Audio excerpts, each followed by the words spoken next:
सकाळी गावाच्या बाहेर पांढरीला वामनला संभा भेटला. संभा भला मोठा कपड्याचा ढीग घेऊन नदीवर आला होता. वामननं त्याला पाहिलं. संभानं त्याला विचारलं, अरे वामन, पाठ पाठ कुठं?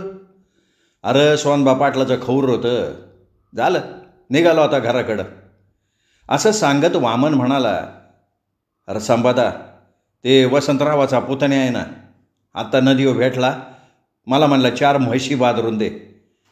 त्याला काय मी गोपाळाची आवलत वाटलो का? वामन रागात होता. संभा त्याला म्हणाला, अरे जाऊ दे, म्हणलं असेल पोरसोर आहे. अरे पण लोक भादरतो म्हणून आम्ही काय म्हशी बी भादरायचे वय? ब ते जाऊ दे रे, पठाण मुनिमाचा काय पात्या? आठवडकरी साधा भिकारी, सणाच्या दिवशी दुसऱ्याच्या दारी.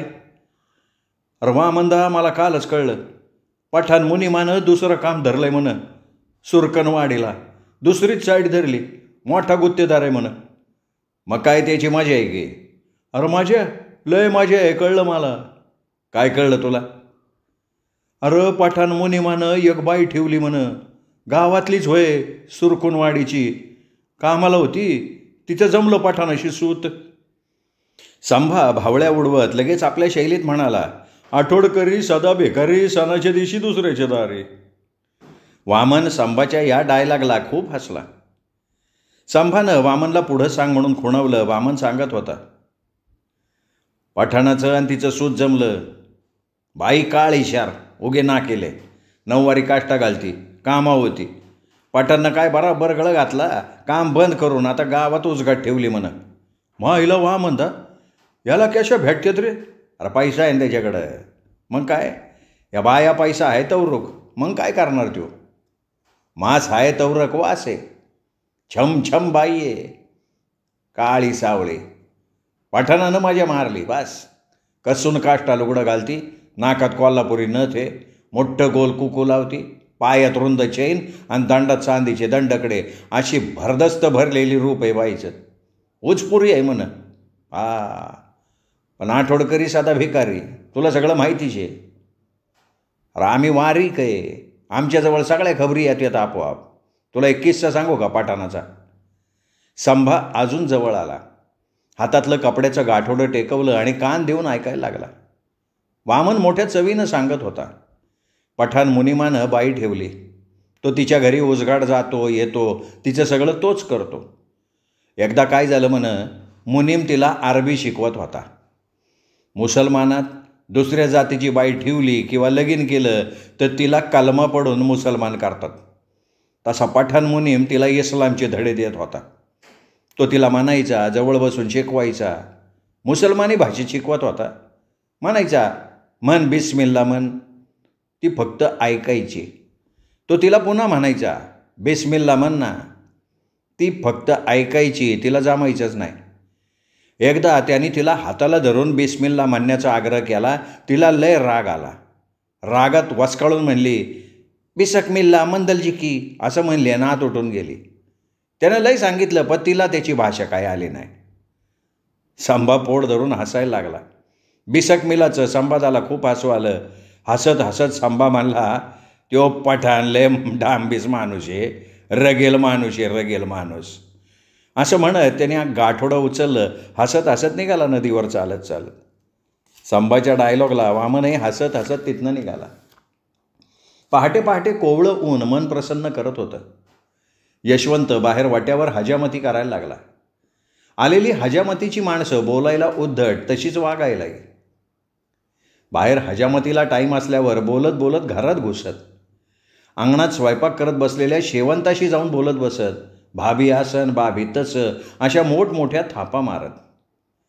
वारकाच्या बाया माणसाशी बोलायची तेवढीच वेळ साधून घेत. बिचारा वामन आणि यशवंता बाहेर हजामतीत मग्न असत आणि ही माणसं घरात बाता मारत बसत. हे सगळं शेवंताला पटत नव्हतं. याचा राग वामनला आणि यशवंतलाही येई. राग आला की असं वाटायचं हातातला वस्तारा फेकून हाणावा पाठीत. पण लहान तोंडी काय बोलणार म्हणून सहन करून गिळून घेणं ह्यातच भलं. शेवंताच्या भाकरी करणं झालं. बाहेर यशवंताच्या हजामती झाल्यावर शेवंता हळूच यशवंताजवळ आली आणि म्हणाली, यशवंता, म्या काय म्हणतो? काय म्हणतो? अरे दमानं बोल ना, वचकू न ग. अगं माय बोल की. अरे पचकवाडीत एक माणूस आहे म्हण. बरं. यशवंता मुंडकं हलवत म्हणाला आणि शेवंता अजून जरा जवळ येऊन हलक्या आवाजात म्हणाली, तू ह्या बापाला तिथं पाठवावं म्हणलं. कहाला ग? अरे दारू सुटते म्हण. काय नाही, फक्त 5 नारळ आणि 51 रुपये लागतात. माणूस औषध देते, ते दुधात टाकून पियाचं. कसं करावं रे यशवंता? यशवंता खाली मान घालून सगळं ऐकत होता. विचार करून डोकं वर करत तो म्हणाला, हे बघ माय, मला जास्त काही कळत नाही, पण खरं सांगू का माय, मला हे समज पटतच नाही. तुला काय सांगावं बापू? काय सांगू न ग? हे सगळं असंच वय. पिणाऱ्याला भेव घालून औषध पाजायचं, तो बिचारा भेवानं 4 दिवस पित नाही, पण पुन्हा यांचं आपलं सुरू, ये रे माझ्या मागल्या. काय नवं ग माय, कुत्र्याची शेपूट वाकडी ती वाकडीच. अरे पर यशवंता, बऱ्याच जणांची सुटली म्हण. कोणाची सुटली सांग बरं? आहे मनाव ताबा पाहिजे, तवा सुटती दारू. बाचं काय 4 दिवस पिणार नाही, पण मन बहाचं रे ना, तुला माहीत नाही वय. खरं यशवंता तुझं, हे आपल्या जिंदगालीलाच गेलं. पर वाटत होतं देवाचं आसन काहीतरी. माय तुझ्या पाया पडतो, तू जा बरं, लय डोसकं नको खाऊ. यशवंता चवतळल्यावर शेवंता जरा सरकली तरी म्हटलीच, मला वाटतं ना. यावर यशवंतानं सरळ सांगितलं, माय देवा भेवाचं काही नसतं, हे ते सगळं आपल्या मनावं आहे. ह्या अंधश्रद्धेत मला घालू न ग, आणि तू बेडोसकं खराब करून घेऊ न ग. अंधश्रद्धा आणि कर्मकांड हे माणसाच्या जीवनाला जशी अंगाव कातडी चिकटते ना, तशी चिकटून बसली. त्यातून माणूस मुक्त होणं लय कठीण आहे. यशवंत ह्या विचारात जराही रमणारा नव्हता. यशवंतचे विचार हे परिवर्तनवादी होते, म्हणून त्याला हे सगळं थोतांड वाटत होतं. ह्यातच आपला बहुजन गरीब समाज विरघळून जातोय. हे सारं कर्मकांड गरिबाच्याच वाट्याला आलं, म्हणून तर दारिद्र्य गरिबीची साथ सोडत नाही. अज्ञान आणि कर्मकांडाच्या जोखडात हा समाज दारिद्र्यात पिसतोय. असे प्रखर आणि प्रभावीपणे सांगणाऱ्या गाडगेबाबा, महात्मा फुले, डॉक्टर बाबासाहेब आंबेडकर, शाहू महाराज यांच्या विचारांचा त्यांनी जीवनमार्ग निवडलेला होता. परिवर्तनवादी विचारांचा प्रभाव होता त्याच्यावर. गाडगेबाबा, तुकडोजी महाराज, बाबासाहेबांची पुस्तकं तोच घरी सतत आणून वाचत होता, म्हणून त्यानं अशा अंधश्रद्धा आणि कर्मकांडासारखं कर्म आपल्या कुटुंबातून होण्यापासून थांबवलं. त्यांनी शेवंताला समजावून सांगितलं, गावातली काही उदाहरणं पटवून देऊन सांगितली. मला सांग, 25 वेळा दारू सोडलेला भेवा 100 वेळेला गावोगाव गेला, पर काही फरक पडला का? नाही ना. लाथा बुक्या खाण्यात जिंदगी गेली. कोणी भिवाला सूद बोलत नाही. काल परवा भेवा घिसाड्याच्या पालात जाऊन घुसला. ज्यानं त्यानं मारून नरम केला त्याला. बिचारा भिवा फुकट मारला गेला. सगळ्या गावात 4 दिवसापासून भिवाचीच चर्चा आहे. पिदाडा म्हणून बिचारा बदनामीला तरी वाचला. पिदाडा म्हणून बाला गेली, पण दारू सुटली का? नाही ना र. शेवंताला यशवंतचं बोलणं पटलं. यशवंत एवढा हुशार झाला याचं तिला नवल वाटत होतं. यशवंत तिला सांगत होता, माय दारू सुटत नाही असं नाही. दारू सुटती, पण मनाव ताबा पाहिजे. जसा मुसलमानाचा पाशा अहमद आणि 4थ्या कोरतल्या नानाची दारू सुटली ना, फक्त मनाव ताबा पाहिजे बस. अख्ख्या गावात दारू सुटली ती 4थ्या कोरतल्या नानाची आणि पाशा अहमदची. गावात बेवडी मंडळी भेटली की नानाला फुकट पाजत. 5-6 जणात एक माणूस फुकटचा सापटून जात होता. इलेक्शनात जरा जास्तच मजा येत होती, पण पाशानं कट्टर असलेली दारू सोडली. तो म्हणाला, देखो ये मेरे मजहब में नाही आहे. जेव्हापर्यंत मला माहिती नव्हतं तोपर्यंत मी प्यालो, पण कळल्याव हमारे में दारू पीना हराम है, उसे छूना तक नहीं. एक तो दारू और बैज खाना बहुत हराम है, असं पाशा म्हणत होता. दारू सोडल्यापासनं त्याचं घरही सुधारलं. हनुवटीवर 4 केसांची लांब दाढी वाढवली. आता 24 तास डोक्यावर मुसलमानी टोपी ठेवतो. 5 टाईमचा नमाजी म्हणून मुसलमान लोक त्याची इज्जत करून त्याला सलाम करतात. मुसलमानात नमाजी माणसाची खूप इज्जत असते. तशी त्याला 8-10 पोरं. अल्ला की देन है म्हणून लेकरांची लाईन लागली. वावर शिवार काही नाही, पण एवढ्याशा टोपल्यावर अख्खं घर चालतं. पिना, रिबीन, आरसा, कंगवा, फणी आणि लहान लेकरांची खेळणी, खुळखुळी, बांगड्या, दातवण, कुंकू असं त्याचं चालतं फिरतं छोटंसं कटलरी दुकान.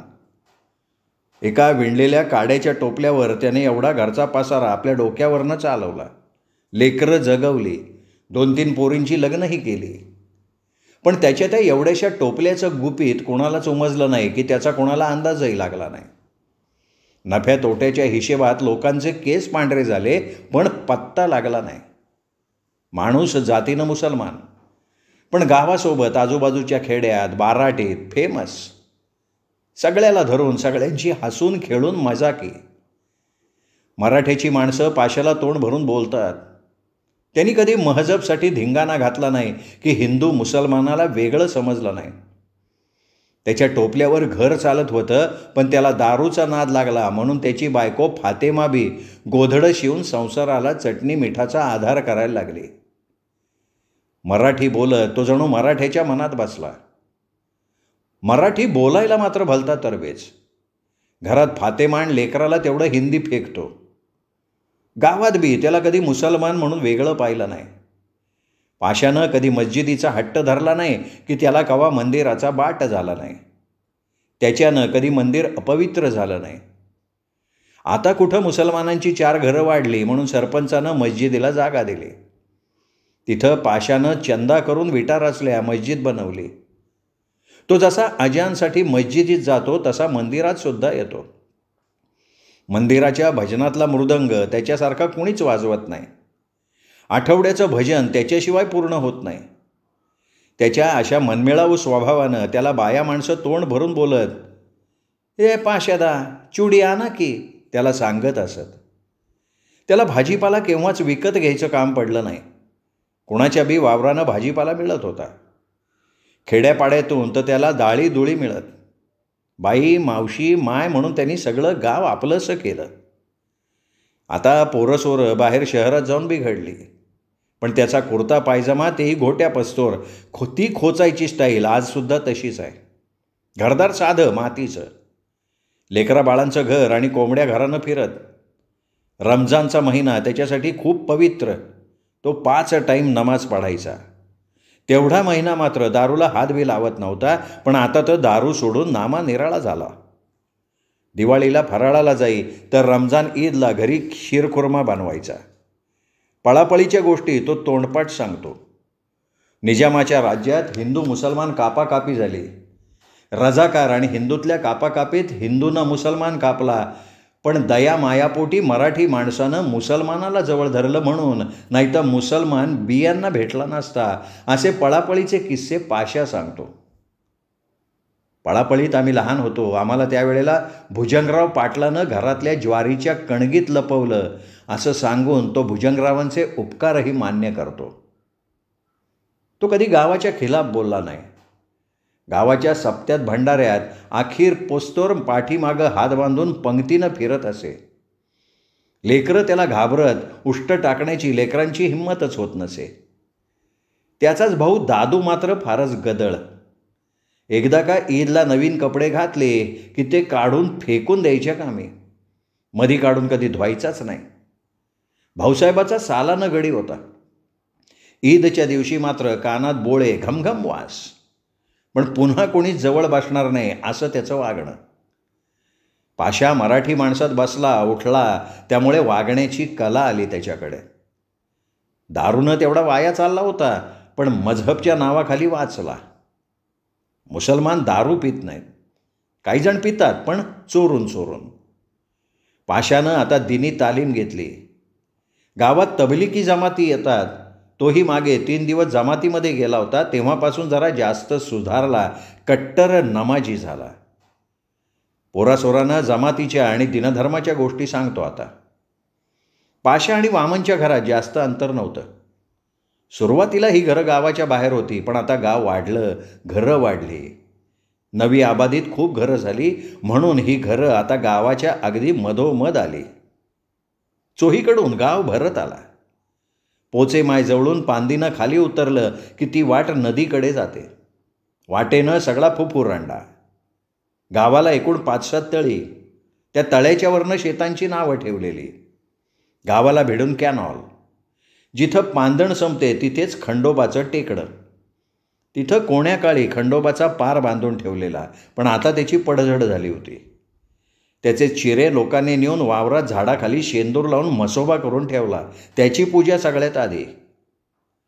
खंडोबाच्या टेकड्यावरनं आलमक नदी दिसते, पण नदीचं पाणी आटलं. आता खाचखड्ड्यात तेवढं पाणी दिसतं, पण त्याच्यावरही शेवाळ चढलेलं. गुरं तेवढं पाणी पितात. उन्हाळा आता संपत आला. कधी ऊन तर कधी सावली, असा हा खेळ निसर्ग खेळत होता. पाडवाहून 15 दिवस झाले. भर उन्हाळा जाणवायला लागला. वसंत ऋतूतलं ऊन अंगाचं पाणी पाणी करणारं जिकडे तिकडे उकाडा. सगळी उनंगवाडी झालेली. अफाट ऊनच ऊन रानात अवतरलं. उन्हाच्या हाया अंगाला पोळत. रानोमाळ वणवा पेटलेला. खालून जमीन तर वरून सूर्य अफाट तापतोय. एप्रिल महिना म्हणजे चैत्र संपून वैशाख सुरू होणार. भन्नाट उन्हात गारवा देणारी आंब्याची झाडं, घनदाट गोलाकार दाट सावली. उन्हाच्या वेळेला ढोरं वासरं विसावतात तिथे. आता आंबाही मोहरला. झाड पांढऱ्या शुभ्र फुलऱ्यानं मोहरून गेलं. लहानसहान कैऱ्या यायला लागल्या. झाडांवर पक्ष्यांचे थवे आकर्षित व्हायला लागले. पक्षी आंबे टोकरून टाकत. पाखरखाणीचा आंबा लई गोड. पोरंसोरं चढाओढ करत तिथे. पण आंबा आंबट असल्यावर त्याला माकडंही खात नसत. घोटी आंबा खायला गोड, पण त्याच रानातला शेंद्र्या आणि सेपी आंब्याला तेवढं महत्त्व नाही. मे महिना लागला. ऊन भरपूर तापायला लागलं. कॅनॉलच्या फुफुरंड्यावर पायी चालताना पाय तोंडात घालावं वाटतं. सगळी रानं भन्नाट ओस पडलेली.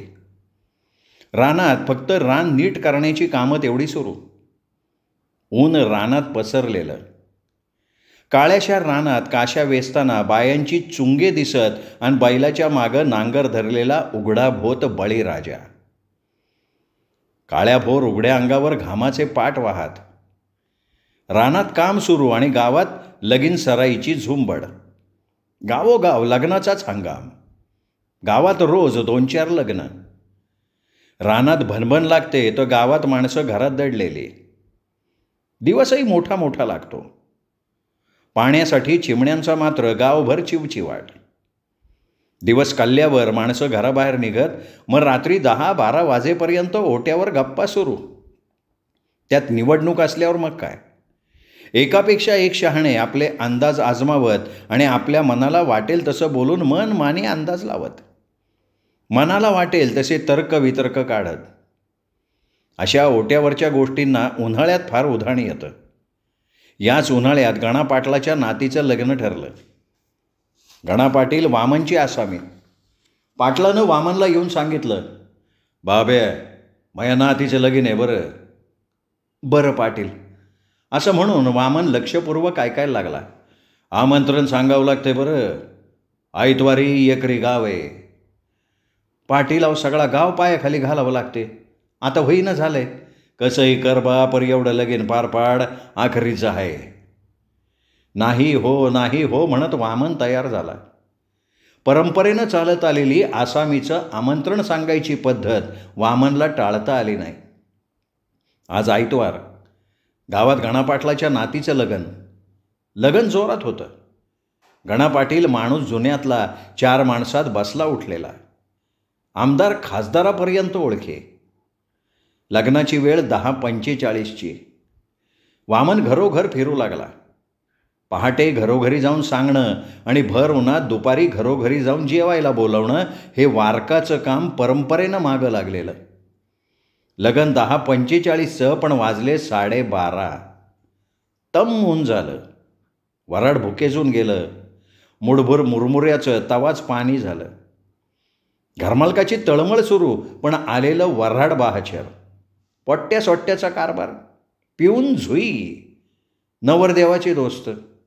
म्हणा होतं भांडणाला कहार. अहो टरकतनं उतरल्याबरोबर त्यानं बुद्धवाड्यातल्या ज्ञानाचं घर गाठलं. कसा पत्ता लागला देव जाणे. आडव्या उभ्या उठ्या मारण्यात वरातीलाच 12:30 वाजवले. वराडात आलेली काही शहाणी माणसं हाताखाली धरून मोठेपणा देऊन पोरं पुढं ढकलाय सांगितलं तेव्हा पोरं पुढं निघाली. बँड वाजवणाऱ्या मांगाची तर वाजवून वाजवून हेवशी झाली. 12:30 वाजता नवरदेव मांडवात आला.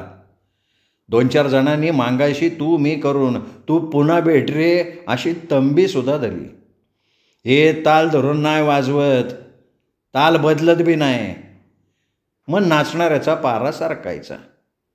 पहिलाच पिलेला, त्यात उन्हाचा तडाखा. बँडवाल्याशी त्याने पक्का डाव धरला. लग्न झाल्यावर पोरं वाजवणाऱ्याला मारतात वाटलं, पण एवढे पिले की त्याईलाच उचलून गाडीत टाकायची पाळी आली. जवळपास 1 वाजला. लग्न लागलं. पाहुण्याची पंगत बसली. वामननं माणसं बोलवायला सुरुवात केली.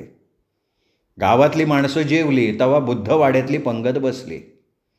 वाजवणारी मांगाची माणसं सोबत जेवायला बसली. तोच गणापाटलाची नजर वामनवर गेली. पाटलानं वामनला बोलवलं. वामन जवळ आला. गणापाटलासोबत चौथ्या कोरतला रंगा पण होता. रंगाच्या डोळ्यात वामन दिसत होता. मागं वामनच्या बायकोनं रंगाची कान उघडणी केली होती. त्याचा बदला घेण्याची संधी रंगा नेहमी शोधत होता. वामन आपल्याला कधी अडकित्त्यातल्या सुपारीसारखा सापडेल आणि आपण कधी त्याचा सुपारीसारखा खुर्दा करतोय आणि शेवंतानं केलेल्या अपमानाचा बदला घेतोय असं त्याला वाटत होतं. शेवंतानं केलेल्या अपमानापासून शेवंत आणि वामनचं घर रंगाच्या नजरेत सलत होतं अगदी. गणा पाटील म्हणाले, झालं का वामन? हा पाटील, 12% सगळं गाव झालं. जेवून घे मग. पाटील म्हणताच वामन म्हणाला, नाही नका पाटील, मला वाढणंच द्या, घरी 4 लेकरं खातीन. तेव्हा तर रंगाचं पोटसूळ उठलं. लगेच म्हणाला, इथं जेवल्या वाढणं काय करायचं रे? अजून माणसं जेवायची राहिली. तुला देऊन काय सोनं होणार आहे का? पंगत बसली, जेवून जा एकटा. वाढण द्या म्हणून हातात घेतलेलं उपरणं वामनने पुन्हा खांद्यावर टाकलं आणि वामन जेवायला बसला. वामन सोबत राहिली होती ती महारवाड्यातली माणसं आणि बँडवाले. वामनचं लक्ष मात्र घरी लेकरा बाळात होतं. गावातली गरिबाची पोरं येऊन पंक्तीत पुढे उभी राहिली.